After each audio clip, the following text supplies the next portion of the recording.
Imagine um cavaleiro sombrio, montado em um cavalo negro como a noite mais escura, segurando uma balança nas mãos. Sua voz ecoa pelos céus, anunciando preços absurdos por alimentos básicos, enquanto produtos de luxo permanecem intocados. Este é o terceiro cavaleiro do Apocalipse, o arauto da fome, da escassez e da desigualdade extrema que assola a humanidade. Hoje vamos desvendar os mistérios por trás dessa figura apocalíptica, que talvez seja a mais cruel de todas. Por quê? Porque enquanto a guerra mata rapidamente e a morte é inevitável, a fome tortura lentamente, dia após dia, roubando a dignidade humana antes de roubar a vida. Prepare-se para uma jornada que vai abrir seus olhos para realidades que muitos preferem não ver. Continuando nossa série sobre os 4 cavaleiros do Apocalipse, chegamos ao terceiro selo. Se você acompanhou nossos vídeos anteriores, já conheceu o cavaleiro do cavalo branco, símbolo da conquista, e o cavaleiro do cavalo vermelho, que trouxe guerra e derramamento de sangue.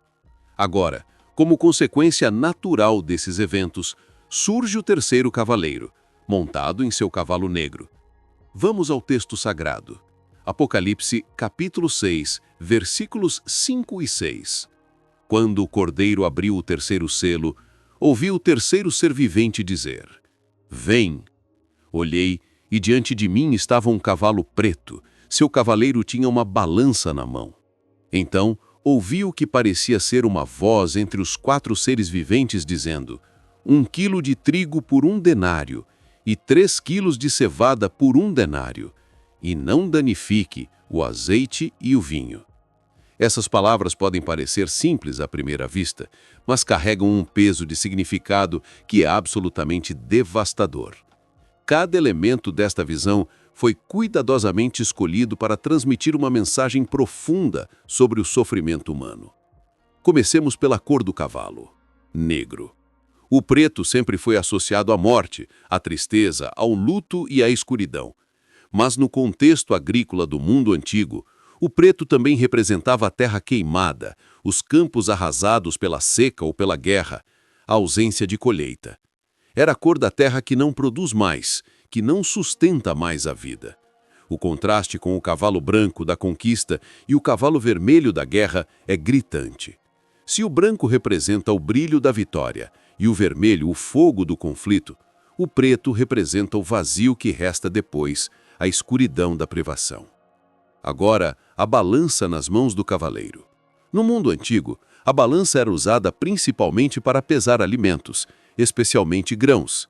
Era um instrumento dos mercadores, dos comerciantes que determinavam quanto cada pessoa receberia em troca de seu dinheiro.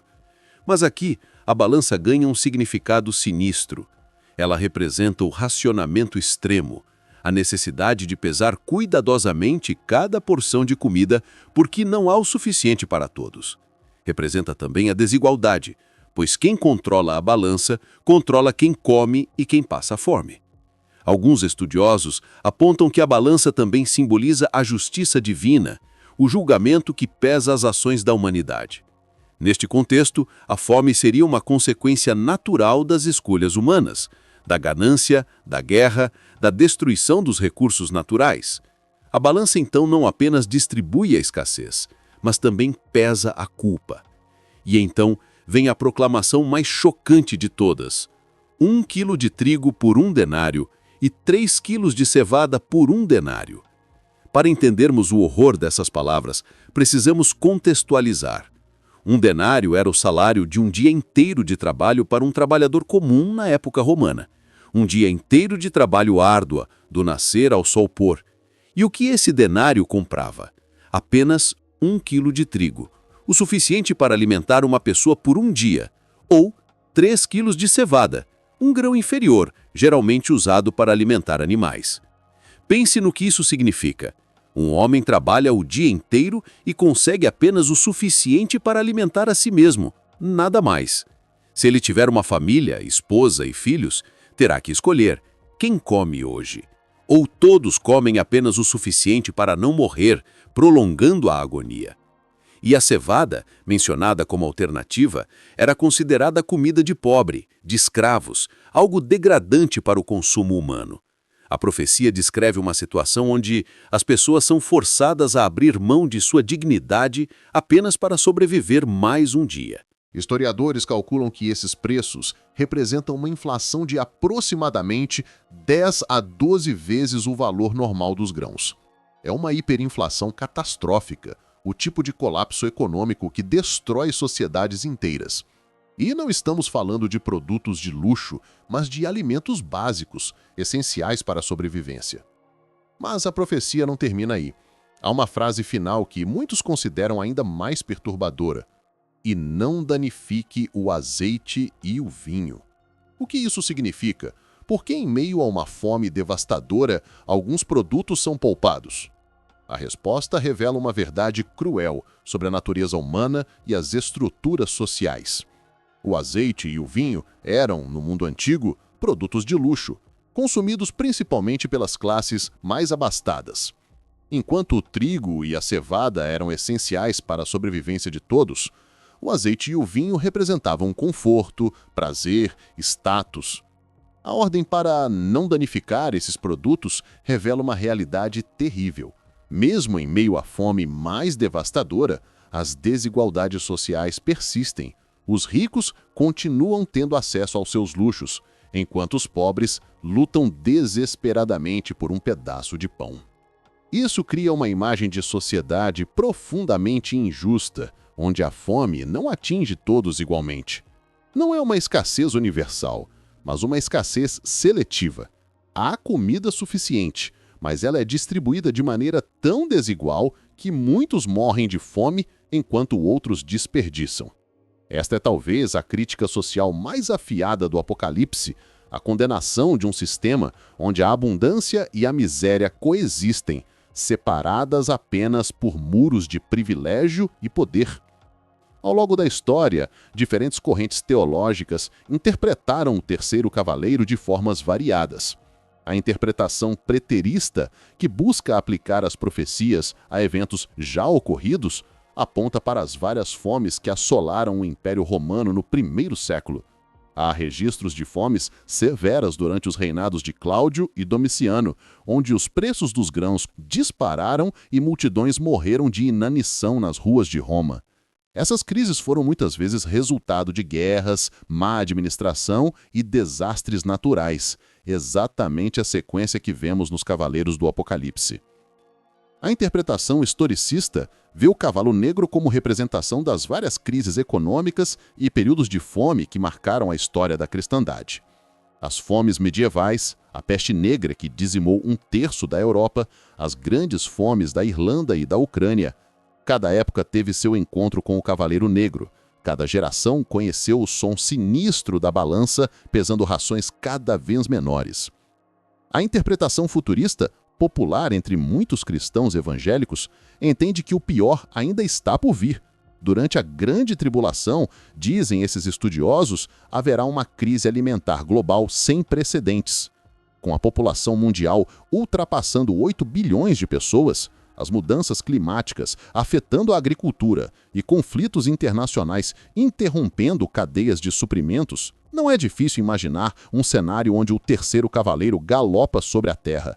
E há a interpretação simbólica, que vê o Cavaleiro Negro não como um evento específico, mas como um princípio constante da existência humana caída. A fome espiritual, a escassez de justiça, a distribuição desigual, não apenas de alimentos, mas de oportunidades, dignidade e esperança. Nesta visão, o terceiro cavaleiro cavalga todos os dias em todas as sociedades, onde alguns têm demais, enquanto outros não têm nada. A história da humanidade está tragicamente repleta de exemplos que parecem tirados diretamente desta profecia. A Grande Fome da China entre 1959 e 1961 matou entre 15 e 45 milhões de pessoas. Foi causada não por falta de recursos naturais, mas por políticas desastrosas e má gestão governamental. Enquanto milhões morriam de fome no campo, os celeiros das cidades permaneciam cheios. O azeite e o vinho não foram danificados, por assim dizer. A fome de Bengala em 1943 matou mais de 3 milhões de pessoas. Não porque não havia comida, mas porque a comida foi desviada para alimentar as tropas britânicas durante a Segunda Guerra Mundial. Novamente, uma fome criada não pela escassez absoluta, mas pela distribuição injusta. O historiador e economista Amartya Sen, ganhador do Nobel, demonstrou que praticamente todas as grandes fomes da era moderna foram causadas não pela falta de alimentos, mas pela falta de acesso aos alimentos. As pessoas morriam de fome não porque o mundo não tinha comida, mas porque elas não podiam pagar por ela. A balança do terceiro cavaleiro estava em operação. E hoje, vivemos em um mundo onde produzimos alimentos suficientes para alimentar 10 bilhões de pessoas, mas quase 800 milhões sofrem de desnutrição crônica. Desperdiçamos 1/3 de toda a comida produzida globalmente, enquanto crianças morrem de fome a cada poucos segundos. Os preços dos alimentos básicos flutuam nos mercados de commodities como se fossem ações de empresas, subindo e descendo de acordo com a especulação financeira, não com a necessidade humana. E sim, os produtos de luxo continuam abundantes para quem pode pagar. O azeite e o vinho não são danificados. Mas, como no caso do segundo cavaleiro, seria limitante ver o terceiro cavaleiro apenas em termos literais de fome física. Há uma dimensão espiritual profunda nesta profecia que não podemos ignorar. O profeta Amós falou de outro tipo de fome. Virão dias, diz o Senhor Deus, em que enviarei fome sobre a terra, não de pão, nem sede de água, mas de ouvir as palavras do Senhor. Esta é a fome espiritual, a escassez de verdade, de sentido, de propósito. Vivemos em uma era de abundância material sem precedentes, pelo menos no mundo desenvolvido, e ainda assim há uma fome crescente de significado, de conexão genuína, de esperança. As pessoas têm pão para o corpo, mas fome na alma. As taxas de depressão, ansiedade e suicídio continuam subindo mesmo nas sociedades mais ricas. Isso não é a balança do terceiro cavaleiro pesando não os grãos, mas a satisfação humana e encontrando-a terrivelmente escassa. Jesus disse: "Bem-aventurados os que têm fome e sede de justiça, porque eles serão fartos." Há uma fome que é santa, uma fome que impulsiona a busca pelo que é verdadeiro e bom. Mas o terceiro cavaleiro traz outro tipo de fome. A fome que desumaniza, que força as pessoas a comprometerem seus valores apenas para sobreviver, que cria desesperança em vez de esperança. O terceiro cavaleiro não aparece isoladamente na sequência apocalíptica. Ele é a consequência natural do que veio antes e o prenúncio do que virá depois. Primeiro vem a conquista, depois a guerra, então a fome. É uma progressão lógica e inevitável. Guerras destroem campos, matam agricultores, interrompem o comércio. A fome é sempre filha da guerra. E a fome, por sua vez, prepara o terreno para o quarto cavaleiro, a morte. Mas há algo mais sutil acontecendo aqui. A sequência dos cavaleiros não é apenas uma série de catástrofes desconectadas. Eles trabalham juntos, cada um amplificando o efeito dos outros. A conquista cria as condições para a guerra cria as condições para a fome, e a fome enfraquece as populações, tornando-as vulneráveis à doença e à morte. É um ciclo vicioso, uma espiral descendente de destruição humana. E no centro de tudo isso está a questão da escolha humana. Os cavaleiros são liberados quando os selos são abertos, sim, mas as condições que eles exploram são criadas pela humanidade. A ganância que acumula recursos enquanto outros passam necessidade. A violência que destrói em vez de construir. A indiferença que olha para o sofrimento dos outros e desvia o olhar. O terceiro cavaleiro cavalga sobre essas escolhas. Mas, como no caso do segundo cavaleiro, também é uma mensagem de esperança tecida através do julgamento. O Apocalipse não é apenas destruição, é revelação. Ele revela não apenas o que está errado com o mundo, mas também aponta para como as coisas deveriam ser. A balança do terceiro cavaleiro julga sistemas injustos, mas também aponta para a necessidade de verdadeira justiça. Na Nova Jerusalém, descrita no final do Apocalipse, a árvore da vida, cujas folhas são para a cura das nações, e que produz 12 tipos de frutos, um para cada mês. É uma imagem de abundância perpétua, de nutrição que nunca falta, de satisfação completa. Não há balança lá, porque não há escassez. Não há fome, porque há provisão infinita. É a visão de como as coisas poderiam ser, de como as coisas serão, quando Deus restaurar completamente a criação. Então, o que fazemos com tudo isso? Como aplicamos essas verdades antigas às nossas vidas hoje? Primeiro, precisamos reconhecer que a fome não é inevitável, não é um desastre natural além do controle humano. É, muitas vezes, o resultado de sistemas injustos, de prioridades distorcidas, de escolhas egoístas. E se a fome é criada por escolhas humanas, então pode ser resolvida por escolhas humanas diferentes. Isso nos chama a sermos agentes de mudança. Não podemos abrir os selos do Apocalipse, nem controlar quando os cavaleiros cavalgam, mas podemos escolher não contribuir para as condições que eles exploram. Podemos escolher generosidade em vez de acumulação. Podemos escolher justiça em vez de exploração. Podemos escolher ver e responder ao sofrimento dos outros, em vez de proteger nosso azeite e vinho enquanto outros passam fome. Há também um chamado à consciência. Quantas vezes participamos de sistemas de injustiça sem nem perceber? Quantas vezes nossa abundância vem às custas da escassez de outros? Quantas vezes seguramos a balança e pesamos em nosso favor? A mensagem do terceiro cavaleiro nos convida a examinar nossas próprias vidas, nossos próprios privilégios, nossas próprias contribuições para a desigualdade. E há um chamado à preparação, não apenas material, mas espiritual. Se tempos difíceis estão por vir, como permaneceremos fiéis? Como manteremos nossa compaixão e generosidade quando nós mesmos enfrentarmos escassez? Como continuaremos a confiar em Deus quando a balança pesar contra nós? Estas não são questões teóricas. São preparações necessárias para uma fé que permanece firme, mesmo quando o cavalo negro galopa. O terceiro cavaleiro do Apocalipse permanece como um dos símbolos mais poderosos da injustiça humana e do sofrimento que causa. Um cavaleiro sombrio em seu cavalo negro, segurando uma balança que pesa não apenas grãos, mas destinos humanos, anunciando preços que ninguém pode pagar, protegendo luxos enquanto multidões perecem. É uma imagem que deveria nos perseguir, que deveria nos incomodar, que deveria nos impelir à ação. Mas é também uma imagem que nos lembra que Deus vê. Ele vê a injustiça, ele ouve o grito dos famintos, ele pesa tudo em sua própria balança de justiça perfeita. E embora possa permitir que os cavaleiros cavalguem por um tempo, para propósitos que podem estar além de nossa compreensão completa, ele não os deixará cavalgar para sempre. Há um dia que vem, quando toda lágrima será enxuta, quando não haverá mais fome, quando a balança será quebrada porque não haverá mais necessidade dela. Até que esse dia chegue, vivemos nessa tensão entre o já e o ainda não, entre o reino que Cristo inaugurou e o reino que ainda será plenamente estabelecido.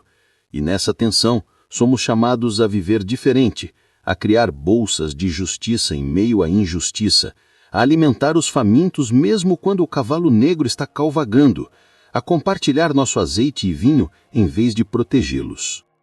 Enquanto olhamos para o mundo hoje, com suas crises alimentares, suas desigualdades crescentes, seus sistemas que privilegiam o lucro sobre as pessoas, é impossível não ver a sombra do cavalo negro. Talvez o cavaleiro já esteja entre nós. Talvez ele nunca tenha realmente partido, ou talvez o pior ainda esteja por vir. Mas independente de onde estamos na linha do tempo apocalíptica, nossa resposta deve ser a mesma: compaixão ativa, justiça corajosa, generosidade radical.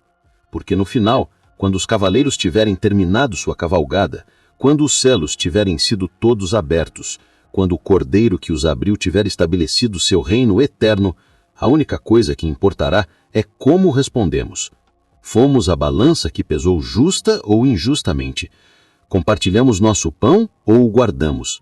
Vimos a fome dos outros e nos movemos com compaixão ou protegemos nosso azeite e vinho enquanto eles pereciam? Estas são as questões que o terceiro cavaleiro nos força a enfrentar. E são questões urgentes, não apenas para um futuro apocalíptico distante, mas para hoje, para agora, para cada escolha que fazemos sobre como vivemos neste mundo quebrado e faminto. Se você chegou até aqui, 3, obrigado por assistir. Deixa nos comentários como você vê o terceiro cavaleiro se manifestando no mundo hoje. O que podemos fazer, individualmente e coletivamente, para criar um mundo mais justo, onde todos tenham acesso ao pão de cada dia? Se este vídeo te fez pensar, curta, compartilhe, se inscreva no canal e ative as notificações. E lembre-se, num mundo onde o cavalo negro cavalga, cada ato de generosidade é um ato de resistência. Cada gesto de compaixão é uma declaração de esperança. Nos vemos no próximo vídeo. Até lá!